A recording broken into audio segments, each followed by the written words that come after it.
Hi, welcome back to some of those walks that you may never have heard of. Well, this is Caithness once more, and we're still on the walk between Ham and Scarfskerry. I thought I'd just have a quick look back. If you remember, we were looking at some cairns which are just east of here, but I wanted just to have a quick step back about maybe 100 yards west of those cairns. This is on the seaside itself. Just have a look there, you can see where we are. As I'm looking at the camera, sort of behind myself if you like, you see a cairn, maybe a brock. The reason I take you back here is something that I've read back from a report in 1872.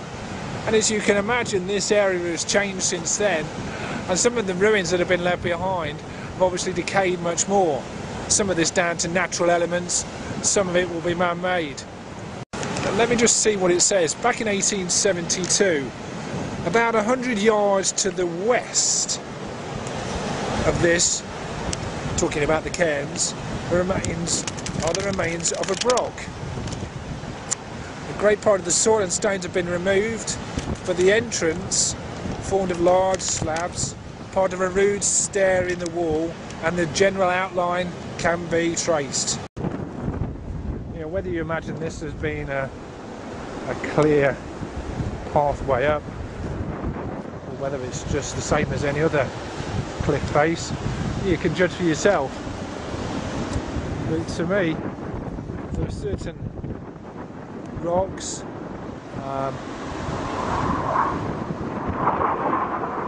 they do tend to look a little bit more man-made than naturally formed. Some of these, of course, could have been later in the periods that rocks were made. You look at some of these slabs, which are now very much covered by grass. It's hard to tell, but certainly at the top here, this opening is very similar to the tops of some of the cairns and rocks that I've seen in this locality. So this one perhaps remains a bit of a mystery, and somebody more qualified than I could probably tell whether there's a possibility this could have been a brock. Yeah, and this looks like another building of some type. Mentioned again back in the 1870s that there was a brock about 100 yards west of the Burn of Ratta, which is, well, just about where we are. Now this is, well, the shape looks man-made.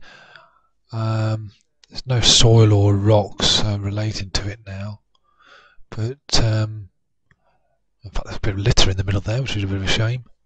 And the beach is quite red here as well. Red sandstone beach, which is interesting.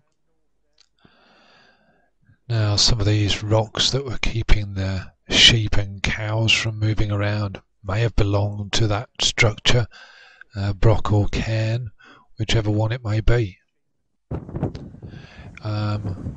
If you look over there at those cairns again from this angle, that does look like an inverted ship, like a ship burial that the old Norse people would have used. So it could be a Nordic burial mound, or could be a cairn, and there are ones that look very like that in Caithness. Just looking along here to that sort of red sandy beach in the background there. Ignore the house on the right hand side in the middle there, and that piece called the Kirko Banks or Kirko Tang, Kirk relating to a church. There's a mound there in the middle which is an ancient church, 10th century, 12th century. Beyond that on the headland there is a brock, which we'll have a look at later. Now this red headland is interesting. There was a battle called the Battle of Raudeborg, which is mentioned in the Orkneyan sagas. We'll look at that a little bit later on. I'll mention it more later on. There is Orkney, I think that's Hoy. Now there are various stones on this little bit of headland, and there may just be stones left lying around. I think there could be burials, there could be things left over from the brock. The burials could be, maybe they're Nordic, or maybe they're just local people that weren't allowed to be buried in that churchyard and they wanted to be somewhere close by. This is the burn of Rata. Its basis comes from the Gallic Rath, which means fortress. Again relating to the Brocks, I presume. There's the chapel, and there on the right hand side, the top headline there is the Brock, or what's left of it. Now interesting to look at this redness again in the burn. The great sea battle of Raudeborg between the Earl of Orkney and Earl Thorfinn, who was in Caithness and was a Christian. There was a great battle which I believe Earl Thorfinn won, but there were many hundreds of people killed. And of course those Christian people may well have been buried in the grounds of that chapel, who knows. The burn goes down into the Pentland Firth, and then we sort of climb out of this beach area along by the banks of the burn of Rata, and then head up towards the chapel itself. The chapel, well, as I walk up towards it, it could be 10th century, could be 12th century. It's not really clear. I mean, there's not much here as I'm walking up, almost as much as I can see it now. I'm on top of it. There's not much there. There is obviously the rectangular shape of the walls. It's a smallish chapel, and there's a little mound in the middle of it. Maybe that's rock work or anything that's sort of left over from its sort of demolishment. A lot of the stonework has disappeared to surrounding areas somewhere. Back a couple of centuries or so, there were brickwork on here, maybe 4 or 5 foot tall. So a lot of it has disappeared in the last couple of 100 years. Here's the mound in the middle. But what's interesting though, there's a ditch that goes down the back there, which at one time would have taken people by car to the beach to take seaweed off the beach, so they could have used that. But that was cut again more recently. I'm not sure, I think that was back in the 19th century. And they found in there old bones, and attached to some of those dusty old bones were some rings, silver rings, which I now believe are in the local museum. At the back there, a bit of ridge of furrow farming, been built over the top of what probably was the burial area for the chapel. And are those people from that great battle in there, that battle of Raudeborg? Are they in the burial area? I don't know. There's also quite a bit of stonework around the northern area. There's some slabs in the north area again, which could be pagan. Normally wouldn't be burials in a Christian church on the north. That over there is the Brock, and there's a stack just to the left of it. This is a little bit of natural interest here. The stonework in this area seems to be more the yellow-red sandstone as opposed to the normal grey sandstone. Maybe some sort of a geological fault here. But it's beautiful, crazy paving of the natural world. And across there is the Brock and Castlefoot stack. We'll go and have a closer look at that now, I think.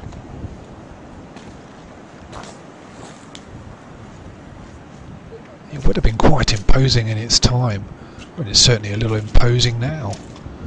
And, well, look at this. It shows you just how strong Caithness flagstone is.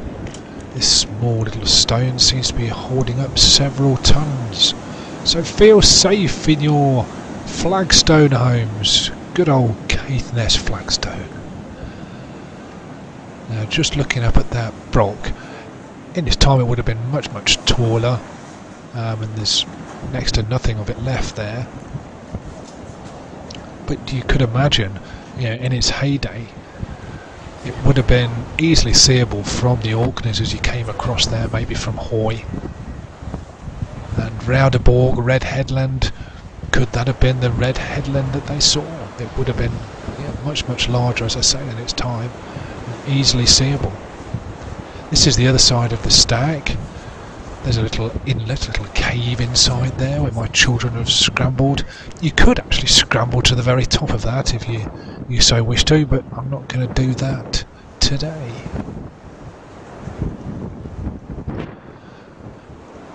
To the left of the brock, just down below there is a cave.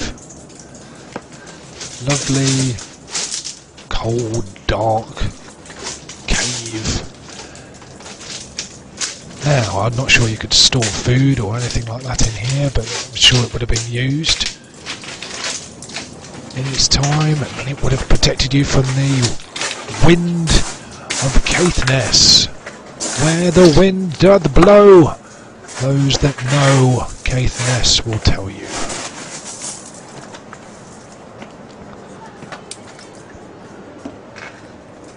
Now, looking outside here, is this more sign of a well-trodden path? Are these footprints on the rocks? Or is it just the water over the centuries, fossils falling out, shells, little stream of water? You can certainly imagine living in this area, a beautiful area. You can look out across to Dunnethead, across to the Orkneys, over to Ham where we've come from. Beautiful scenery. I mean, this brock in its time, there's old stonework on the brock in its time, when maybe the wall was at least 1.5 meters thick, and the internal diameters must have been at least 5 or 6 meters. And I'm not sure how high it would have been, but thinking about those other brocks, it would have been huge.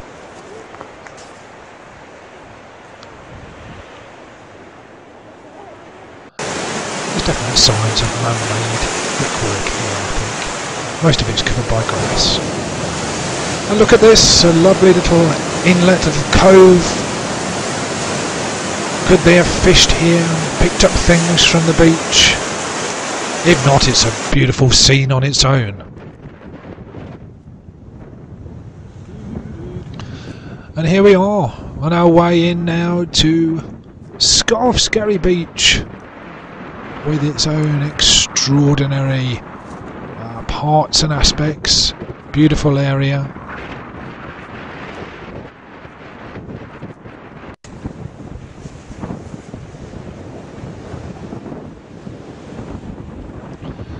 And the beach is a lovely little area, lovely little harbour. Looking up at the rocks, you can see down below how the rock work is almost bent right over, so the rocks are actually sticking up out of the ground.